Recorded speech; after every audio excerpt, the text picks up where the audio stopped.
кейбір жігіттерде мынандай жағдай болады. Бәріне жексұрын болып кетеді. Қарыздан қарызға кіріп кетеді.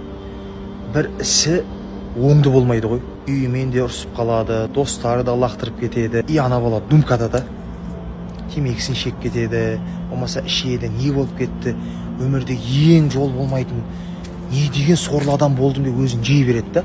Бірақ ондай жігіттердің обязательно бір намаз оқитын, Құдайға шақыратын бір дос болады да. И ол достар айтады оған: бауырым, Құдайдан сұрашы, береді, мешітке баршы, просто кішкене Алланың есін тақылдат десең, жоқ олар скоро болады, нормально деп өзім күшіммен смело шығып кетем скоро деген ішінде бір жаман бір ой тұрады да шайтаннан.